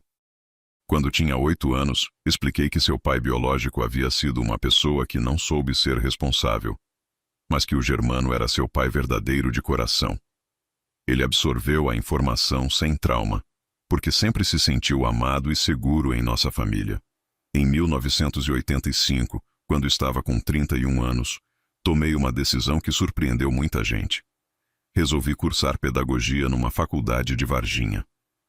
Queria trabalhar com educação infantil, ajudando outras crianças a ter um desenvolvimento saudável. Durante o curso, escrevi minha monografia sobre abuso sexual infantil em contextos religiosos, baseada na minha própria experiência e em pesquisas sobre o tema. Foi um trabalho difícil emocionalmente, mas importante para sistematizar tudo o que havia aprendido sobre predadores sexuais e como eles operam. Depois de formada, consegui um emprego numa escola municipal de Poços de Caldas, onde trabalhei por mais de 20 anos. Durante esse período, consegui ajudar várias crianças que mostravam sinais de abuso doméstico, usando minha experiência pessoal para identificar padrões de comportamento que outros profissionais não percebiam. Em 1990, 15 anos depois dos eventos que mudaram minha vida, recebi uma ligação inesperada. Era de um investigador particular de Goiás, que estava investigando denúncias contra um pastor de uma igreja evangélica em Anápolis. O nome do pastor era Anselmo Geraldo Mendes, o mesmo homem que havia abusado de mim. Senhora Benedita, disse o investigador, conseguimos seu contato através de registros antigos da Igreja Adventista. Estamos investigando várias denúncias de abuso sexual contra menores cometidos por esse pastor. Sua experiência anterior poderia ser muito importante para nosso caso. Descobri que o ex-pastor Anselmo havia conseguido se infiltrar numa denominação evangélica menor em Goiás, onde recomeçou sua carreira predatória. Havia pelo menos 6 casos documentados de abuso contra meninas entre 12 e 17 anos, ao longo de 8 anos de ministério naquela região. Usando exatamente os mesmos métodos que havia usado comigo: atenção especial, manipulação psicológica através de conceitos religiosos, isolamento das vítimas e ameaças para manter o silêncio. Aceitei imediatamente colaborar com a investigação.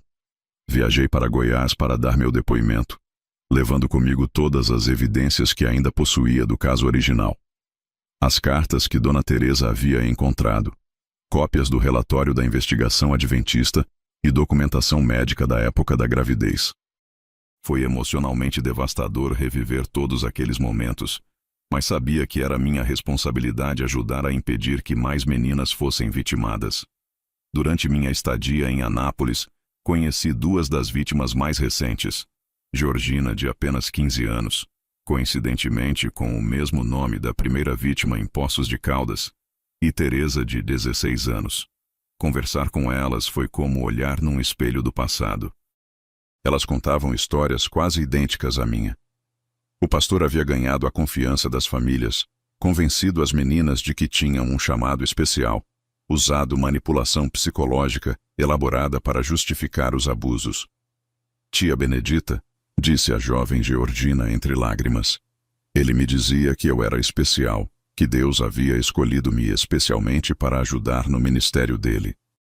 Dizia que o que acontecia entre nós era sagrado, que era como os relacionamentos especiais que havia na Bíblia entre servos de Deus. Era assustador perceber como o pastor Anselmo havia repetido exatamente o mesmo padrão por décadas. Ele havia aperfeiçoado suas técnicas de manipulação, sabia exatamente quais meninas eram mais vulneráveis, como ganhar a confiança das famílias e como manter suas vítimas em silêncio através de uma mistura de chantagem emocional e ameaças. O caso em Goiás foi para a justiça comum, não apenas eclesiástica como havia sido o meu. Em 1991, o ex-pastor Anselmo Geraldo Mendes foi condenado a 12 anos de prisão por 6 crimes de estupro de vulnerável e formação de quadrilha. Ele havia aliciado um diácono para ajudar a silenciar famílias que tentavam denunciar. Meu depoimento foi fundamental para estabelecer o padrão de comportamento e a premeditação dos crimes. Ver aquele homem sendo levado algemado para a prisão foi um momento de justiça tardia, mas também de profunda tristeza. Quantas vidas ele havia destruído ao longo de mais de 20 anos de predação? Quantas meninas sofreram traumas duradouros por causa da confiança cega que as comunidades religiosas depositavam nele? Depois do julgamento, recebi cartas de pelo menos 15 mulheres de diferentes estados do Brasil, contando experiências similares com pastores e líderes religiosos. Aparentemente, minha participação no caso havia repercutido na mídia especializada e encorajado outras vítimas a falarem sobre seus traumas. Cada carta que lia me fazia perceber a dimensão epidêmica do problema do abuso sexual em contextos religiosos. Decidi então dedicar parte do meu tempo livre a ajudar outras vítimas. Criei um grupo de apoio informal que se reunia mensalmente na minha casa, onde mulheres que haviam sofrido abusos por parte de líderes religiosos podiam compartilhar suas experiências e se apoiar mutuamente. O grupo cresceu rapidamente, chegando a ter mais de 30 participantes regulares. Uma das coisas mais importantes que aprendi nessas reuniões foi que o trauma do abuso religioso é especialmente devastador, porque atinge não apenas a sexualidade da vítima, mas também sua fé e espiritualidade. Quando alguém em quem você confia como representante de Deus te machuca, fica muito difícil separar o abusador da própria figura divina. Muitas das mulheres do grupo haviam abandonado completamente a fé depois dos abusos. Outras desenvolveram relacionamentos muito conflituosos com religião, sentindo necessidade espiritual, mas incapacidade de confiar em instituições religiosas. Algumas conseguiram reconstruir sua fé de forma independente, baseada em relacionamento pessoal com Deus, sem intermediação de líderes humanos. Meu próprio processo de reconciliação com a fé foi longo e complexo. Durante muitos anos, continuei frequentando a igreja mais por hábito familiar do que por convicção real. Participava dos cultos, cantava os hinos, ouvia as pregações, mas sentia como se houvesse uma parede de vidro entre mim e a experiência espiritual genuína. Foi só nos anos 90, quase 20 anos depois do trauma original, que consegui desenvolver uma espiritualidade madura e independente. Percebi que minha fé não precisava depender de líderes humanos falíveis, que poderia ter um relacionamento direto com Deus baseado em minha própria compreensão das Escrituras e experiência pessoal. O pastor Casimiro, que continuou liderando nossa igreja por mais de 15 anos depois da saída do pastor Anselmo, foi fundamental nesse processo de cura espiritual. Ele nunca tentou minimizar meu trauma, nem forçar uma reconciliação prematura com a fé. Respeitou meu tempo, respondeu minhas perguntas mais difíceis sobre Teodiceia e o problema do mal, e me ajudou a entender que a corrupção de alguns líderes não invalida necessariamente toda a mensagem cristã. Benedita, disse ele numa conversa que tivemos quando eu tinha cerca de 40 anos, sua experiência te deu uma perspectiva única sobre a natureza humana e sobre os perigos da autoridade religiosa mal exercida. Talvez Deus permita que algumas pessoas passem por essas provações terríveis para que possam ajudar outras em situações similares. Seu ministério de apoio a outras vítimas pode ser sua verdadeira vocação espiritual. Essas palavras me marcaram profundamente. Comecei a ver minha experiência traumática não apenas como uma tragédia pessoal, mas como algo que me capacitou de forma única para ajudar outras pessoas. O sofrimento havia me dado empatia, sabedoria e determinação que eu não teria desenvolvido de outra forma. Nos anos 2000, quando a internet se popularizou, criei um blog chamado Sobreviventes da Fé, onde compartilhava recursos para vítimas de abuso religioso, contava histórias de recuperação e oferecia orientações práticas para identificar predadores em contextos religiosos. O blog teve um alcance muito além do que eu imaginava, recebendo visitas de pessoas do mundo inteiro. Uma das seções mais populares do blog era chamada Sinais de Alerta, onde listava comportamentos típicos de líderes religiosos predadores. Baseada na minha experiência e nas histórias de centenas de outras vítimas, identifiquei padrões consistentes que poderiam ajudar pais e jovens a reconhecer situações perigosas antes que se tornassem traumáticas. Líderes predadores, explicava eu, geralmente começam estabelecendo relacionamentos especiais com jovens vulneráveis, oferecendo atenção e reconhecimento que eles podem não estar recebendo em casa. Gradualmente introduzem conversas sobre sexualidade sob pretextos espirituais, criam oportunidades para ficarem sozinhos com suas vítimas e usam sua autoridade religiosa para normalizar comportamentos inadequados. O mais importante, escrevia eu no blog, é entender que predadores sexuais em contextos religiosos são mestres da manipulação psicológica. Eles sabem exatamente como usar conceitos de fé, obediência e vocação espiritual para confundir e controlar suas vítimas. Não são monstros óbvios. São pessoas carismáticas, respeitadas e aparentemente devotas que usam sua posição de confiança para perpetrar abusos. Em 2005, quando eu tinha 51 anos, aconteceu algo que me encheu de orgulho e esperança. Meu filho Jesuíno, agora com 30 anos, formou-se em psicologia e anunciou que queria se especializar em trauma e abuso sexual. Ele disse que crescer ouvindo minha história e vendo meu trabalho com outras vítimas havia despertado nele o desejo de ajudar pessoas que passaram por experiências similares. "Mãe", disse ele no dia da formatura, "você transformou sua dor em propósito, seu trauma em cura para outras pessoas. Quero seguir seus passos, usar minha formação profissional para continuar o trabalho que você começou de forma intuitiva." Foi um momento de realização profunda. Perceber que minha experiência traumática havia de alguma forma inspirado meu filho a dedicar sua vida profissional a ajudar outras vítimas me deu uma sensação de que todo o sofrimento havia tido um propósito maior. Jesuíno abriu um consultório especializado em trauma religioso e começou a atender não apenas vítimas de abuso sexual, mas também pessoas que haviam sofrido outros tipos de violência psicológica em contextos religiosos: manipulação financeira, controle excessivo, lavagem cerebral, exclusão social e chantagem emocional. Trabalhamos juntos em vários projetos ao longo dos anos seguintes. Ele trazia a expertise técnica da psicologia moderna e eu contribuía com a experiência vivencial e o conhecimento acumulado de décadas, ajudando outras sobreviventes. Juntos, desenvolvemos protocolos de atendimento específicos para vítimas de abuso religioso que foram adotados por outros profissionais da área. Em 2010, quando eu tinha 56 anos, recebi um convite inesperado para palestrar numa conferência internacional sobre abuso sexual em instituições religiosas, que aconteceria em Brasília. Organizações de vários países estavam se reunindo para discutir estratégias de prevenção e apoio a vítimas. Aceitar aquele convite foi uma das decisões mais difíceis da minha vida. Significava expor minha história pessoal para centenas de pessoas, incluindo pesquisadores, ativistas, líderes religiosos e representantes governamentais. Mas também representava uma oportunidade única de contribuir para mudanças sistêmicas que poderiam proteger futuras gerações de crianças e adolescentes.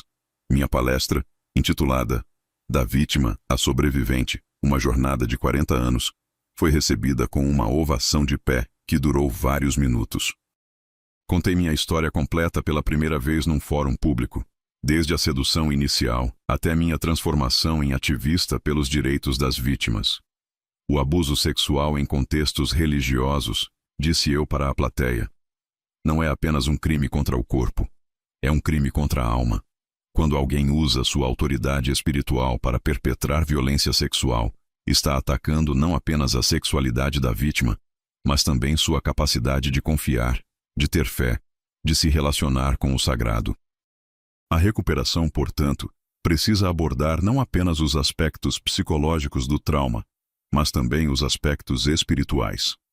Depois da conferência, fui convidada a integrar uma comissão nacional para desenvolver diretrizes de proteção à criança e ao adolescente em instituições religiosas. Era um trabalho voluntário, mas extremamente importante para estabelecer protocolos que poderiam prevenir futuros abusos. Durante 2 anos trabalhamos na elaboração de um documento que foi posteriormente adotado por várias denominações religiosas brasileiras. As diretrizes incluíam recomendações para seleção e treinamento de líderes, protocolos para atividades envolvendo menores, procedimentos para investigação de denúncias e orientações para apoio a vítimas. Uma das medidas mais importantes que conseguimos incluir foi a obrigatoriedade de sempre ter pelo menos 2 adultos presentes em qualquer atividade, envolvendo menores, eliminando situações onde líderes religiosos pudessem ficar sozinhos com crianças ou adolescentes. Parecia uma medida simples, mas teria evitado muitos casos de abuso, incluindo o meu próprio. Em 2015, quando completei 61 anos, decidi escrever um livro contando minha história completa. Depois da tempestade, uma sobrevivente conta sua história, Foi publicado por uma editora especializada em testemunhos pessoais e teve uma recepção muito positiva tanto do público quanto da crítica.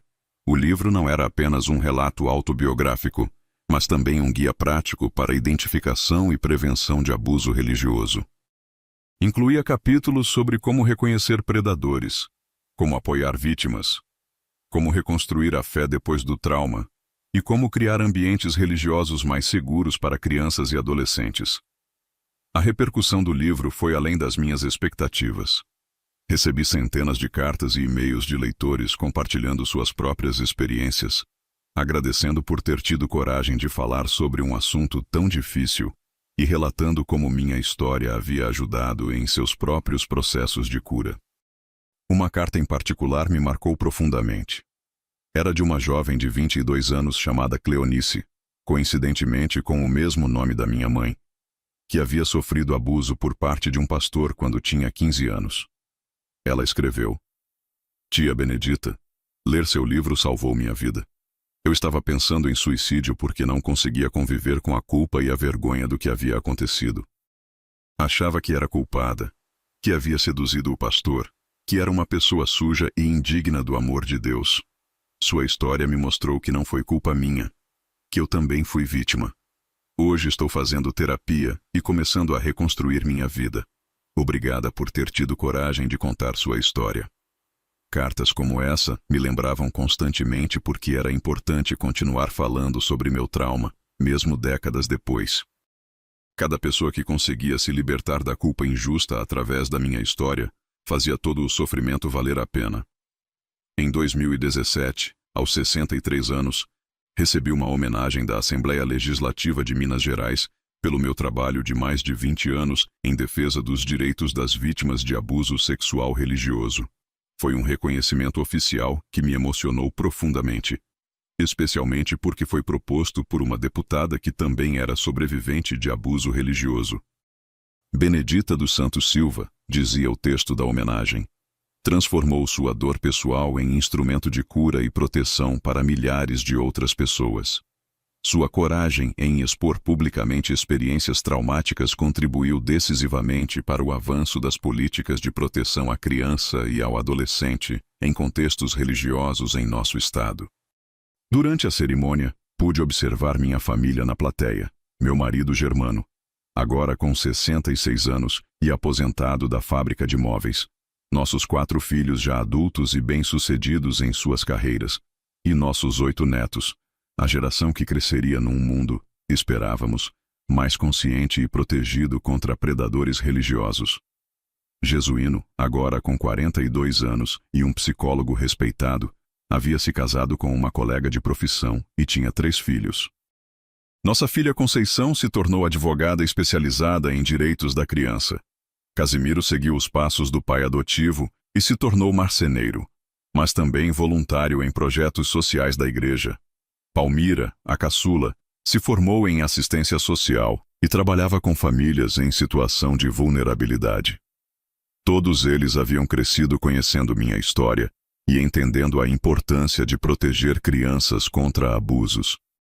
Eduquei meus filhos para serem vigilantes sem serem paranoicos, para confiarem em adultos apropriados, mas sempre questionarem situações que parecessem inadequadas. Mãe, disse Conceição durante a cerimônia de homenagem, você nos ensinou que nossos traumas não precisam nos definir, que podemos transformar nosso sofrimento em força para ajudar outras pessoas. Essa é a maior lição que uma mãe pode deixar para seus filhos. Em 2019, quando estava com 65 anos, tomei a decisão de me aposentar oficialmente do ativismo. Depois de quase 30 anos ajudando outras vítimas, sentia que havia chegado a hora de passar o bastão para uma nova geração de ativistas e profissionais mais jovens e com energia renovada. Minha última grande contribuição foi a criação da Fundação Benedita dos Santos, uma organização sem fins lucrativos dedicada à prevenção do abuso sexual religioso e apoio a sobreviventes. A fundação foi estabelecida com recursos de doações e royalties do meu livro, e tinha como missão continuar o trabalho que eu havia iniciado de forma individual décadas antes. Jesuíno assumiu a direção técnica da fundação trazendo sua expertise profissional para institucionalizar e expandir os métodos de apoio que havíamos desenvolvido ao longo dos anos. A Fundação oferecia terapia gratuita para vítimas, treinamento para líderes religiosos, materiais educativos para famílias e consultoria para denominações que queriam implementar políticas de proteção mais eficazes. Durante a cerimônia de lançamento da Fundação, fiz um discurso que resumia tudo o que havia aprendido em mais de 40 anos desde meu trauma inicial. Queridos amigos, quando eu tinha 17 anos e fui abusada por alguém em quem confiava como representante de Deus, pensei que minha vida havia acabado. Senti culpa, vergonha, abandono divino e desespero. Nunca imaginei que um dia estaria aqui, diante de vocês, como sobrevivente e não mais como vítima. O que aprendi ao longo dessas 4 décadas é que nossos traumas mais profundos podem se tornar nossa maior fonte de força e propósito. Não que o sofrimento seja bom em si mesmo, jamais desejaria que qualquer pessoa passasse pelo que passei. Mas quando conseguimos transformar nossa dor em instrumento de cura para outros, quando usamos nossa experiência para proteger outras pessoas de sofrimentos similares, então encontramos um sentido redentor até mesmo nas experiências mais horríveis. A vocês que são sobreviventes como eu, quero dizer, vocês não são definidos pelo que lhes foi feito. Vocês são definidos pela coragem que demonstram para seguir vivendo, pela compaixão que desenvolvem através do sofrimento, pela sabedoria que adquirem através da adversidade. Vocês são guerreiros e guerreiras, heróis e heroínas em suas próprias histórias. A vocês que são líderes religiosos, quero dizer, o poder que exercem é sagrado e vem com responsabilidades enormes. Proteger os vulneráveis não é apenas um dever profissional, é um imperativo espiritual. Cada criança sob seus cuidados é um tesouro confiado por Deus. Honrem essa confiança. A vocês que são pais e mães quero dizer, eduquem seus filhos para serem vigilantes mas não paranoicos, confiantes mas não ingênuos.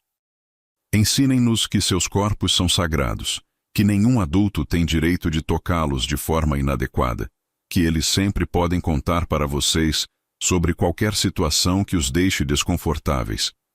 E a todos vocês, quero dizer, nunca subestimem o poder transformador da verdade dita com coragem. Quando falamos nossa verdade, mesmo quando é dolorosa, criamos espaço para que outros também falem a deles. Quando quebramos o silêncio, encorajamos outros a fazer o mesmo. Quando nos recusamos a carregar vergonha que não nos pertence, mostramos para outras vítimas que elas também podem se libertar. A fundação que estamos lançando hoje não é minha, é nossa. É de todos nós que acreditamos que as crianças merecem crescer seguras, que a fé deve ser fonte de cura e não de trauma, que as instituições religiosas podem e devem ser lugares de proteção e não de predação. Que Deus abençoe este trabalho e que ele continue muito depois que todos nós não estivermos mais aqui. Que as próximas gerações cresçam num mundo onde histórias como a minha sejam cada vez mais raras, onde predadores encontrem cada vez menos oportunidades de fazer mal, onde sobreviventes encontrem cada vez mais apoio e compreensão. Agora, aos 68 anos, quando olho para trás e vejo toda a jornada que percorri desde aquela menina de 17 anos que foi seduzida por um pastor manipulador, sinto uma mistura complexa de emoções.